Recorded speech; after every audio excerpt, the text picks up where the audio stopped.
నమస్తే, welcome to MPC media. So మన రాష్ట్రంలో బాబు గారు సీఎం అయినాక ఇప్పుడు బాగా వినిపిస్తున్న పేరు ఎవరంటే నారా లోకేష్ బాబు గారు. సో ఆయన మినిస్టర్గా బాధ్యతలు చేపట్టిన మరుసటి రోజు నుంచి ప్రజా దర్బార్ అనే ఒక కార్యక్రమంతో ప్రజల మనసుల్ని ఇప్పుడు ప్రజెంట్ దోచుకున్నాడు. సో బేసిక్గా ఎవరైనా సరే, ఒక సీఎం కొడుకైనా, మినిస్టర్ కొడుకైనా, ఒక ఐఏఎస్ ఆఫీసర్ కొడుకైనా సరే మంచిగా చదువుకొని ఒక పొజిషన్లోకి వెళ్ళిపోతారు. లేదా ఒక బ్యాక్గ్రౌండ్ తోటి సింగపూర్, అమెరికా, ఇతర దేశాలకు వెళ్ళి వాళ్ళు ఎంజాయ్ లైఫ్ను అనుభవిస్తారు. ఏదైనా జాబులు చేసుకుంటూ ఉండొచ్చు. సో మన రాష్ట్రంలో బాబు గారు కొడుకు నారా లోకేష్ బాబు గారు మంత్రిగా పదవి చేపట్టినాక ప్రజా దర్బార్ అనే కార్యక్రమంతో విపరీతంగా ప్రజల్లో ఆయనకు ఒక మంచి స్పందన వస్తుంది. గతంలో కనుక మీరు చూస్తే లోకేష్ బాబు గారిని ఒక ట్రోలింగ్ చేసేవాళ్ళు విపరీతంగా, పప్పు గిప్పు అని రకరకాల పేర్లు పెట్టి పిలిచేవారు. సో ఇప్పుడు వాళ్ళందరికీ ఈ ప్రజా దర్బార్ కార్యక్రమంతో లోకేష్ బాబు గారు పప్పు కాదు, ఒక నిప్పు, ఒక సైనికుడిగా పనిచేస్తాడు అని ఈ ప్రజా దర్బార్ అనే కార్యక్రమంతో ఆయన పనితనం ఏందో అందరికీ చూపించగలిగాడు ఈరోజు. సో నేను చెప్పేది ఏంటంటే, టీడీపీకి నిజంగా లోకేష్ బాబు గారు కంచుకోటలాగా దొరకడం జరిగింది. సో లోకేష్ బాబు గారు, నేను అనుకున్నా, యువగాలం అనే పాదయాత్రతోటి ఆయన అడుగులు ముందుకు వేసాడు. ఫస్ట్ వేసినాక యువగాలం అనేది బేసిక్గా రాష్ట్రం మొత్తం యువగాలం అనే పేరుతో పాదయాత్ర చేయాలంటే చాలా కష్టం, కానీ నేను చేయలేడు అనుకున్నా. ఇప్పుడున్న పరిస్థితుల్లో ఒక వారం 10 రోజులు చేసి ఆ కార్యక్రమాన్ని స్టాప్ చేస్తాడే అనుకున్నా. కానీ ఆయన ఎక్కడ కూడా వెనుకడుగు వేయకుండా పాదయాత్ర మొదలుపెట్టడం జరిగింది. సో పాదయాత్ర చేయడం, కొన్ని కార్యక్రమాల్లో దాన్ని ముగియడం కూడా జరిగిపోయింది.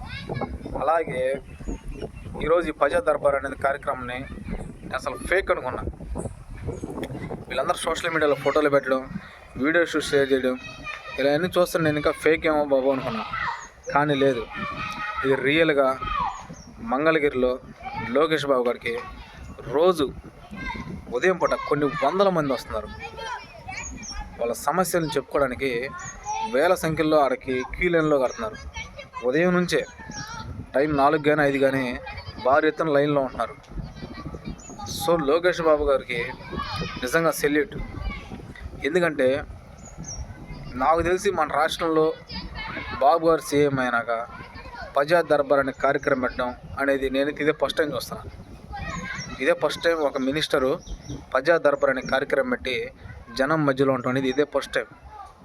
ఏ మినిస్టర్స్ చూడండి, ప్రమాణ స్వీకారం చేసినాక సో కొన్ని శాఖల వారిని కలవడం, లేదంటే వాళ్ళు ఇతర పనుల మీద విదేశాలు వెళ్తూ ఉంటారు. సో అలా కాదు, లోకేష్ గారు ప్రమాణ స్వీకారం చేసినప్పటి నుంచి ఈవెన్ 24 అవర్స్ ప్రజలకు అందుబాటులో ఉన్నాడంటే నిజంగా లోకేష్ బాబు గారికి సెల్యూట్. ఎందుకంటే గతంలో లోకేష్ బాబు గారు ఆ మంగళగిరిలో ఓడిపోయాడు పోటీ చేసి. సో ఇప్పుడు అదే మంగళగిరిలో మంచి మెజారిటీ సాధించాడు. అందుకని ఒకసారి ఆల్రెడీ దెబ్బతిన్నాడు కాబట్టి మళ్ళీ అలాంటి దెబ్బ తగలకూడదంటే నిరంతరం ప్రజలకు సేవ చేస్తూ ప్రజల్లోనే ఉండాలి. ప్రజల మనసులు దోచుకున్న వ్యక్తి ఎవడైనా సరే మళ్ళీ ఎలక్షన్లో భారీ మెజారిటీ సాధించగలడు అన్న ఉద్దేశంతో ఆయన దెబ్బతిన్నాడు కాబట్టి మళ్ళీ ఇప్పుడు ప్రజల్లోనే ఉన్నాడు. సో గతంలో చూస్తే మీరు వైసీపీ పార్టీలో ఉన్న ఎమ్మెల్యే కేతిరెడ్డి గారు నిజంగా ఆయన గ్రౌండ్ వర్క్ బాగా చేశాడు. కేతిరెడ్డి గారు ఏ వర్క్లో ఏదైనా పని మీద విజయవాడ తాడేపల్లి రావడం, లేదంటే ఇంకోది ఇక్కడ హైదరాబాద్ వెళ్ళినా, బెంగళూరు వెళ్ళినా, ఎక్కడికి వెళ్ళినా సరే మళ్ళీ తిరిగి వచ్చిన వెంటనే మార్నింగ్ 6 o'clock ప్రజల దగ్గరికి వెళ్ళేవాడు. గడపకి వెళ్ళి వాళ్ళ సమస్యలు అడిగి తెలుసుకున్నాడు. నిజంగా నాకు వైఎస్ఆర్ పార్టీలో ఉన్న వాళ్ళందరికల్లా కేతిరెడ్డి గారు అంటే నాకు బాగా ఇష్టం. ఆ కేతిరెడ్డి పుణ్యాన జగన్ గారు గడప గడప అని ఒక కార్యక్రమం తీసుకొచ్చాడు.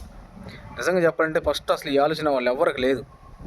కేతిరెడ్డి వల్లే ఈ ఆలోచన రావడం, వీళ్ళు గడప గడప అనే కార్యక్రమం పెట్టి ఇంటికి రావడం, ఎమ్మెల్యేలు అందరూ వాళ్ళ నియోజకవర్గం మొత్తం తిరిగి ప్రతి ఒక్కరి ఇంటికి వెళ్ళి మీకు జగన్ గారు ఇదిగో ఇంత ఈ సంక్షేమ పథకాలు ఇచ్చాడు, మీ ఇంట్లో ఈ సంవత్సరంలో ఇంత అమౌంట్ మీ అకౌంట్లో జమ అయింది అని, మేము ఇచ్చిన పథకాలు ఇవి, మేము చెప్పిన మేనిఫెస్టో ఇది అని చెప్పి వివరించడం జరిగింది. సో అది ఎవరి వల్ల సాధ్యమైందంటే వైసీపీలో ఉన్న ప్రభుత్వంలో ఒక కేతిరెడ్డి వల్లే అది ఒక పునాది అయింది. కేతిరెడ్డి తర్వాత మిగతా ఎమ్మెల్యేలు అందరూ ప్రతి ఒక్క నియోజకవర్గంలో వాళ్ళ గ్రామాలకు వెళ్ళి ప్రజల సమస్యలు అడిగి తెలుసుకోవడం, అలాగే వాళ్ళు ఇచ్చిన మేనిఫెస్టోల హామీలు నెరవేర్చామని చెప్పి ఒక పాంప్లెట్ చూపించడం. సో నిజంగా కేతిరెడ్డి గారు ఫస్ట్ మీకు వచ్చిన ఆలోచనకి హ్యాట్సప్ అండి. మీ వల్లే 5 సంవత్సరాల్లో ప్రజలకి వైసీపీ పార్టీలో ఉన్న ఎమ్మెల్యేలు అందరూ ప్రజల దగ్గర ఉన్నారు. వాళ్ళు చేసిన అభివృద్ధి సంక్షేమ పథకాలు ప్రజలకు చూపించారు. అదేవిధంగా సో ఇప్పుడైతే ఇంకా ప్రభుత్వం అది మనం చెప్పలేం, ప్రజలు మార్పు కోరుకున్నారు కాబట్టి అది ఎవరైనా సరే మార్పును మనం మార్పును ఒప్పుకోవాలి. ప్రజలు మార్పు కోరుకున్నారు కాబట్టి మనం దాన్ని స్వాగతించాలి. సో అధికారంలో ఇప్పుడు బాబు గారు ఉన్నారు కాబట్టి అదే ప్రజా దర్బార్తో లోకేష్ గారు ఇప్పుడు నిజంగా ప్రజలకి ఇంత సేవ చేయడం అనేది నేను ఆశ్చర్యపోతున్నాను. లోకేష్ బాబు గారు అసలు ఉండరులే, హైదరాబాద్లో సొంత ఇల్లు ఉంది, అక్కడికి వెళ్ళిపోతారులే, ఏడెందుకు ఉంటారు అనుకున్నా. సో నాకు నిజంగా ఈరోజు లోకేష్ గారు చేస్తున్న మంచి పనికి చాలా ఆశ్చర్యంగా ఉంది. బేసిక్గా ఏదైనా మినిస్టరు మంచిగా ఏసీ బేడం చేసుకొని వాళ్ళ ఆఫీసుల్లోనూ వాళ్ళ కొన్ని శాఖలను కలిసి వరకు అట్ట టైం పాస్ చేస్తా వెళ్ళిపోతారు. కానీ నువ్వు అట్లా కాదు లోకేష్ బాబు గారు, నిరంతరం ప్రజల దగ్గర ఉంటూ, నాకు తెలిసి లోకేష్ గారి దగ్గరికి పాపం వికలాంగులు ఎక్కువ వస్తున్నారండి. వికలాంగులు వాళ్ళ సమస్యలు ఏమున్నాయో మనకు తెలియదు, కానీ వికలాంగులు అయితే బాగా ఎక్కువ వస్తారు. ఇంకోటి కూడా పక్క జిల్లాల నుంచి కూడా లోకేష్ గారి దగ్గరికి వస్తున్నారు. వాళ్ళు పాపం నైట్ అంతా జర్నీ చేసి మార్నింగ్ 4 o'clock 5 o'clock వచ్చి మంగళగిరిలో లోకేష్ గారి దగ్గర ఆడకు వస్తున్నారు ప్రజా దర్బార్కి. సో వీళ్ళందరూ ఎందుకు వస్తున్నారంటే లోకేష్ గారి మీద నమ్మకం. లోకేష్ గారు మాట ఇస్తే మాట తప్పడు, ఆయన పని చేస్తానంటే చేసి చూపిస్తాడు అన్న కాన్సెప్ట్తో, అన్న నమ్మకంతో సో ఈరోజు వీళ్ళందరూ లోకేష్ గారి గారికి రావడం, ఆ ప్రజా దర్బార్ సక్సెస్ అవ్వడం నేను ఆశ్చర్యపోతాను అసలు నిజంగా. టీడీపీ పార్టీలు అంటే ఇప్పుడు కూటమిలు ఎవరైతే ఉన్నారో ప్రతి ఒక్క నియోజకవర్గంలో మీరు కూడా ఈ ప్రజా దర్బార్ అనే కార్యక్రమం పెట్టాలి. మన ఛానల్ నుంచి మీ అందరికీ ఒక విన్నపం, ప్రతి నియోజకవర్గంలో మీరు కానీ ప్రజా దర్బార్ అనే కార్యక్రమం కానీ స్టార్ట్ చేస్తే ప్రజల్లోకి మీరు నేరుగా వెళ్ళిపోవచ్చు. ప్రజల సమస్యలు ఏముండే మీరు తెలుసుకోవచ్చు.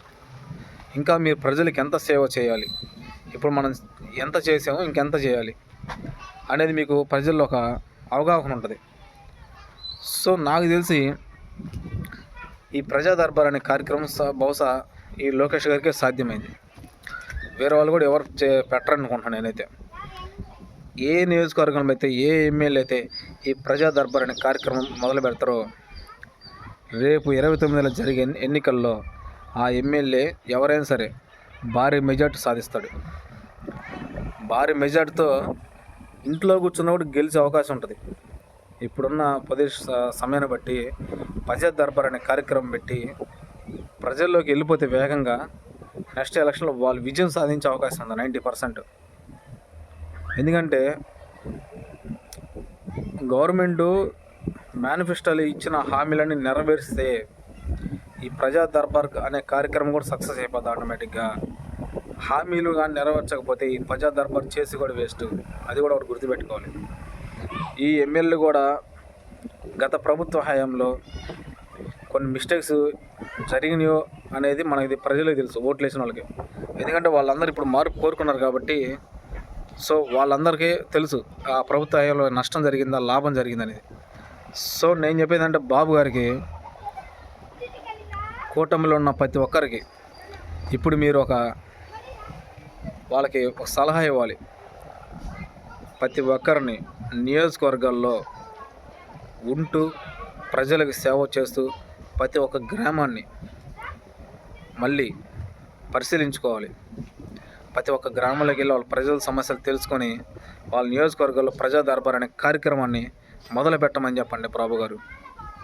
ప్రతి ఒక్క ఎమ్మెల్యేకి నా విన్నపం, మీరు గనక ప్రజా దర్బార్ అనే కార్యక్రమం పెట్టి సక్సెస్ అవ్వచ్చు అండ్ ప్రజల సమస్యలు తెలుసుకొని ఇంకా కొత్తగా ఏమన్నా ప్రాబ్లమ్స్ ఉన్నా కూడా మీరు చేయగలిగే శక్తివంతులు అవుతారు. సో లోకేష్ బాబు గారిని మీరందరూ ఆదర్శంగా తీసుకొని లోకేష్ బాబు గారు లాగే మీరు కూడా ప్రజల్లోకి మమేకంగా వెళ్తూ ప్రజలకు సేవ చేయాలని చెప్పి కోరుకుంటున్నా. సో మీరు కూడా ప్రజా దర్బార్ అనే కార్యక్రమం పెట్టి ప్రతి ఒక్క ఎమ్మెల్యే సక్సెస్ఫుల్ సాధించాలని మనస్ఫూర్తిగా కోరుకుంటున్నా. సో నిజంగా ఈ ప్రజా దర్బార్ అనే కార్యక్రమంతో ప్రజల్లోకి శరవేగంగా వెళ్తున్న లోకేష్ బాబు గారికి మనస్ఫూర్తిగా అభినందనలు తెలుపుతున్నా. సో ఇలాంటి కార్యక్రమాలు లోకేష్ గారు ఇంకా మరెన్నో చేయాలని కోరుకుంటూ పేద ప్రజల వాళ్ళకి సహాయపడుతూ వాళ్ళకి ధైర్యాన్ని ఇస్తూ ఇలాగే వాళ్ళ కష్టసుఖాలు తెలుసుకోవాలని చెప్పి నిజంగా మనస్ఫూర్తిగా కోరుకుంటూ మన ఛానల్ నుంచి లోకేష్ బాబు గారికి అభినందనలు తెలుపుతున్నా. సో ప్రతి ఒక్క ఎమ్మెల్యే, ఎవరైతే గెలిచిన ఎమ్మెల్యే ప్రతి ఒక్కరు ఉన్నారో ప్రజలకే మీ జీవితాన్ని అంకితం చేయాలి. 5 సంవత్సరాలు మిమ్మల్ని మంచి మెజార్టీతో గెలిపించారు కాబట్టి మీరు ప్రజలకే మీ జీవితాన్ని అంకితం చేయండి. వాళ్ళ సమస్యలు తెలుసుకొని మీరు నిరంతరం ప్రజల దృష్టిలో ఉండాలని చెప్పి కోరుకుంటున్నాను. Thank you.